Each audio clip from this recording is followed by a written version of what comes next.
Okay, welcome back to the Friday Show, presented by Woodbine. I'm Scott Jagow, along with Ray Paulick. We're glad you could join us this week.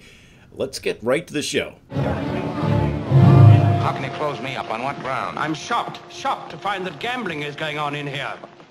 You're winning, sir. Oh, thank you very much. Everybody out at once. I'm shocked, I tell you, to report that a federal judge has ruled that the entry fees paid to sites like Derby Wars are in fact wagers and constitute gambling.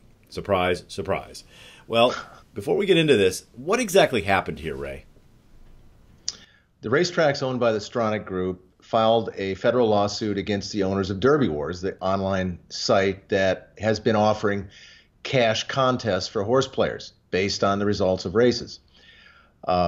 Derby Wars filed a motion to dismiss, saying there is nothing illegal about what they're doing, and the judge disagreed, saying that what you are doing is accepting wagers from people when they pay their entry fees, because those entry fees are paid back to the winning entrants.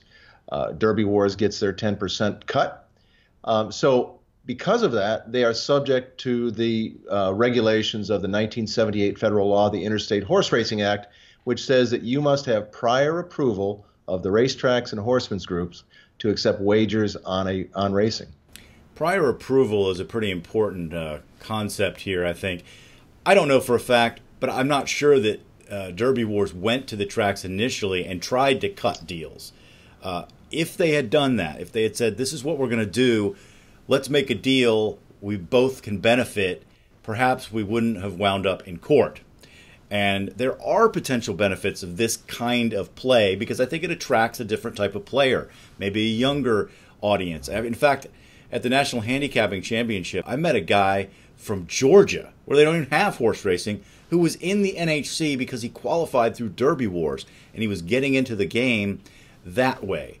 So there is some potential benefit, but I think, in hindsight, maybe those deals should have been made up front. Right. Well, on the other side of it, you've got some players who are participating in these cash contests that previously played traditional mutual pools, putting their money through the windows where the tracks and horsemen got their share of each dollar wagered.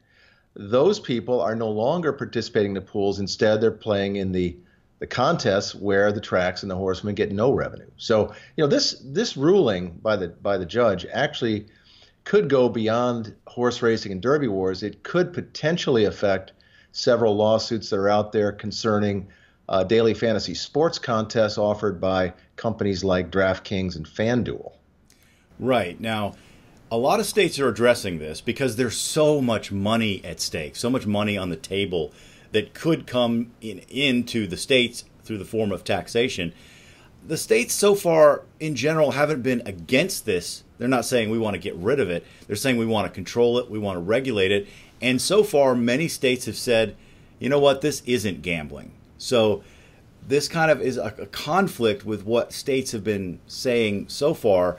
We'll see if this has any impact legally when it comes to those other types of fantasy sports. But the model here is different. The NFL doesn't benefit directly through revenue when people play these games, right? But they do benefit because the TV ratings go up because people are watching games they normally wouldn't watch. In this case, though, the whole model of the economy of racing is dependent on wagering. So that's a big difference. Right, and the Interstate Horse Racing Act protects horsemen and racetracks by requiring this prior approval. For this reason alone, you can't use someone else's content for wagering purposes without their permission. And just like the states want to get some tax out of it, I'm sure the tracks and the horsemen would like to get some cut out of the entry fees for the contests. And that's probably where this is going to be heading once this case is settled or it goes to trial. And that is, there will be an agreement between the contest operators and the racetracks for a revenue model that works to the satisfaction of both sides. And then we'll all live happily ever after. I don't know about that. But winding up in court is not the ideal scenario. Horsemen, they put on the product too. They're part of the equation and they need to get paid. They need to get their cut. The horse players are absolutely essential to the game. You don't have a game without them.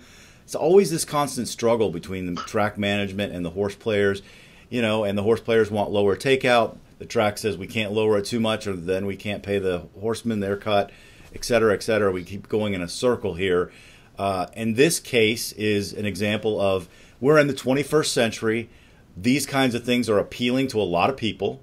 So let's figure out a way to integrate this into the sport so that going forward, everyone benefits. I mean, it doesn't seem that should be that complicated. Scott, you're sounding way too logical and rational for this industry. All right. What do you think about this? Should these entry fees paid to websites like Derby Wars be considered gambling wagers? Take the poll on our website, paulickreport.com. That's going to do it for this edition of the Friday Show presented by Woodbine. Thanks for joining us, and we'll see you next time.